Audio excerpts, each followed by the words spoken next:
Hey there, this is the One Boom, and today we're going to be talking about my experience with skill-based matchmaking and the matchmaking in general in Black Ops 7. How am I feeling about it? What have I noticed? What trends am I following?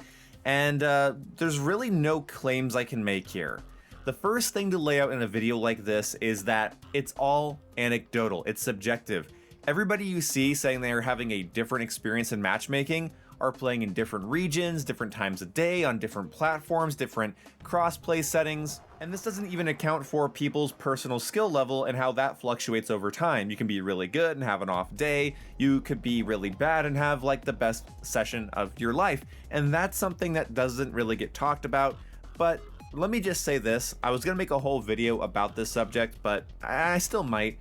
But just to get this out there, YouTubers that entirely depend on Call of Duty failing its community for revenue are not trustworthy sources. Those grifter YouTubers that post hours and hours of negative content saying that you were lied to, you were scammed, everything's a big conspiracy theory, skill-based this, skill-based that. Look, an R&D team at Activision patented this weird thing and I can confirmation bias it to you and then you can see it in your own game when you're angry. Those people are not sources of information, and I think a lot of you guys know that. So many of you guys come to my channel hoping for some generally nuanced content, and that's what I'm going to try to give you.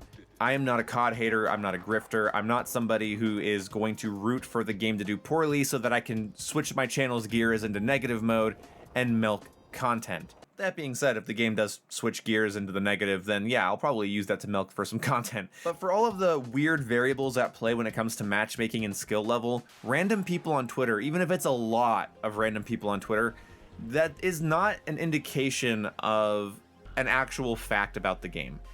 A common misconception is common for a reason. Common consensus is common for a reason. Just because 5,000 people say the matchmaking's bugged doesn't mean that it actually is. Confirmation bias takes hold, there's so many variables at play. Not to mention some of you guys are just not very good at the game, and any game where you're placed against somebody who's better than you is probably going to stress you out. But taking that anger out online and spreading disinformation amongst your friend groups and maybe the whole community is just not the way to go about it. So keep your eyes out for grifter channels that entirely base their income on how much they hate Call of Duty. Like, it wronged them, it stole their wife, it took their kids, it took the house, it killed their dog. You know, those guys, and then just random people on Twitter that aren't sharing their gameplay. They don't really have any place in the community. They don't have a lot of hours. You don't know if that person plays 2 hours a night, you know, with a couple beers in their hand on a 55-inch TV, or, you know, if they're, you know what I'm saying? So let's maybe value each source of information differently depending on who's talking. So right now I'm talking, and whatever value that has to you is up to you. But right now, my experience with skill-based matchmaking is that it's not incredibly strict. I only have one claim to make about it, because I'm not going to be making any claims in this video. I'm sharing you guys my experience. I only have one claim to make that I feel like I can make very confidently, and if it bites me in the ass, I'll correct it later. But for the most part, my experience with the matchmaking is as follows. If you play with a party of people, and that party of people is pretty damn good, you will get harder lobbies. If you play solo, or with some lesser skilled players, your lobbies will be easier, which is pretty much parallel to my experience back in the day before 2019. It was the opposite with skill-based matchmaking and engagement optimized matchmaking when it was as strict as it was, and I'll tell you why. It was the opposite because in Black Ops 6, for instance, the game just before this, if you ran with a full party, that full party replaced the window lickers the game was going to give you to carry. Because skill-based matchmaking wasn't just giving you good enemies or people that are as good as you, it was also forcing you to carry people and specifically skewing it so that there would be about 2 good players per team and the rest of the team would be running around in circles. And if you did really, really well, it figured you could just carry everything, which made even what would have been a normal match against the enemies you were paired against much harder because your teammates are an actual detriment to your gameplay. This happened a lot. It was very replicatable for me. I have hours and hours and hours of this stuff recorded and streamed, and that was the pattern throughout Modern Warfare 3, Black Ops 6, Modern Warfare 2, back in Vanguard. It was just all over the place. And you know, like with Modern Warfare 2019, I like that game, but I like that game because I was able to play it with a full party in objective game modes. Playing that game without a full party and like you just got stomped, and you didn't really get stomped because they were better than you or that they were as good as you. You got stomped because the matchmaking was trying to optimize for the people below you, not for yourself. So anyway, if somebody has better information on that and they can get more detailed, let me know. But that has been my replicatable experience with skill-based matchmaking for the entire duration of the last 6 years. In this game, it's the inverse. Playing with a full party seems to prioritize pairing you with other full parties and higher skill players, which I guess is how they're going about being more protective towards noobs this year. And that's sort of what they used to do back in the day as well, so that kind of just lines up. Also, skill-based matchmaking is in the game. Treyarch, Activision, no one ever made a statement saying it was getting removed. It just, skill is now being considered less. It's being minimally considered, which is what we've been dealing with since like 2007. And then don't get me started about the fact that even if we had the exact same matchmaking as 2007, the game would be sweatier because of one, the mechanics of the game are sweaty, and then also people have gotten better. People have got years of FPS experience, decades of FPS experience now.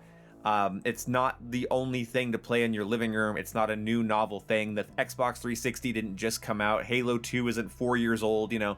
Like, this is after just so much FPS, so much shooterdom that, yeah, it's gonna be sweatier than it used to be. And I know there are protected lobbies, but those lobbies they've always existed. People were reverse boosting for those lobbies back in the day, using burner accounts and smurfing to play against those people back in the day, well before Modern Warfare 2019. That is not new. Anyone telling you that's new doesn't know ball, hasn't been here, they're a COD tourist, and they're self-reporting. Anyway, the other thing I'd like to point out is that people say that the quick play filter and the open mosh pit have different matchmaking, and I think I know why. As this is the first Call of Duty game to have quick play filters, mosh pits, open matchmaking, and persisting lobbies, I think what's happening is that the mosh pit is filling up with people. Those people, let's say, get put into a game of Dom in the mosh pit, right? And then after that game of Dom, people back out, they leave, it rematch makes them into a game of Hardpoint. Well, every time it's doing that, it's hard locking them into that game mode for the next lobby. If everybody stays, nobody backs out. And I think what's happening is that the mosh pit isn't connecting to the other quick play filters at all. Because once you play your couple matches of domination, maybe you do play with some people that were just matchmaking for domination, but then you switch to hardpoint, and all of those domination players are now left with people that are specifically looking for dom and aren't playing around in a mosh pit.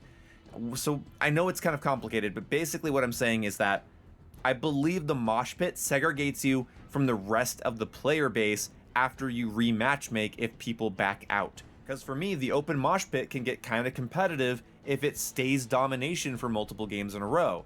But if too many people back out and it needs to rematch make and then I get overload or team deathmatch, that next match is really, really easy. But if I stay in like a team deathmatch over and over and over again, that lobby doesn't go away, I play with everybody who's matching specifically for TDM. I hope that makes sense. That's my running theory.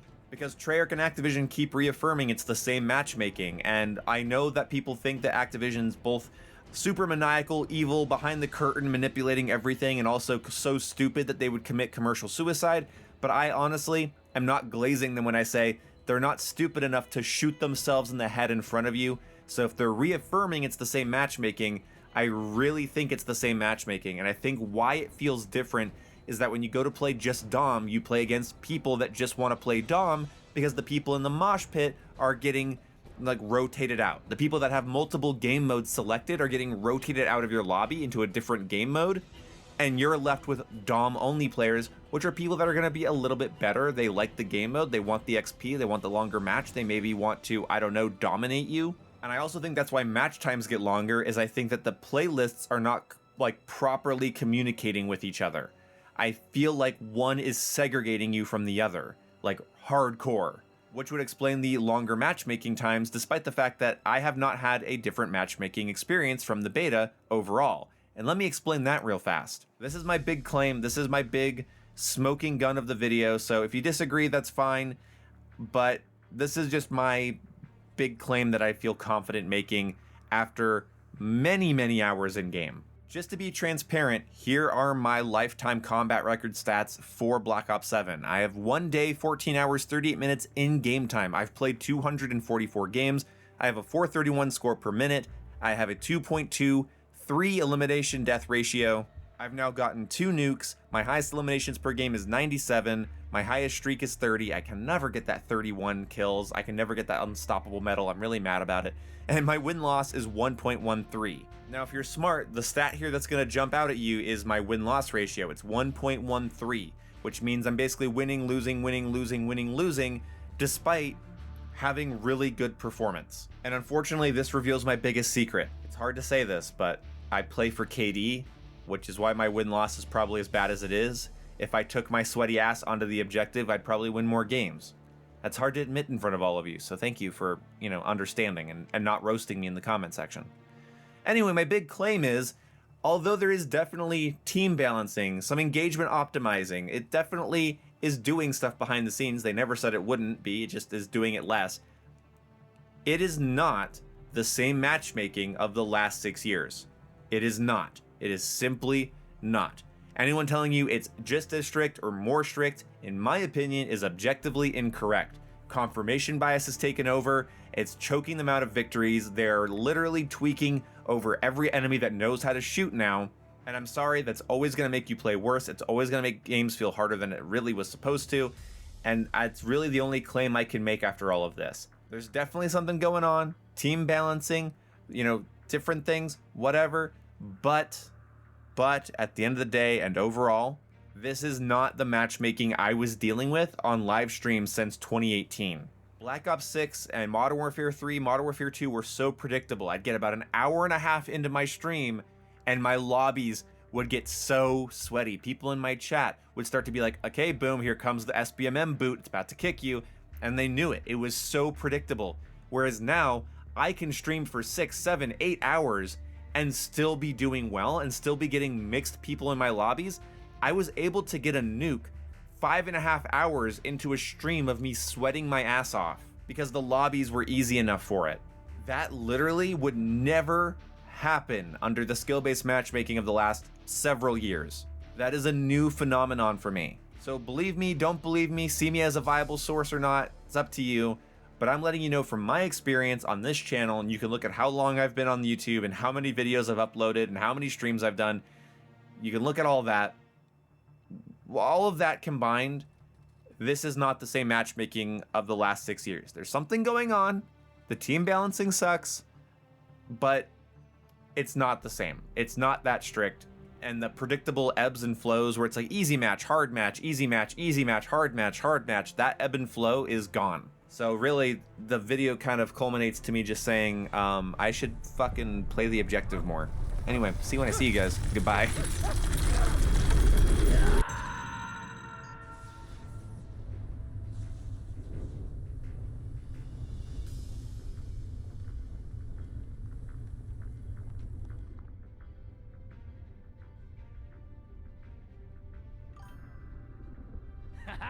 That is how legends are written, amigos.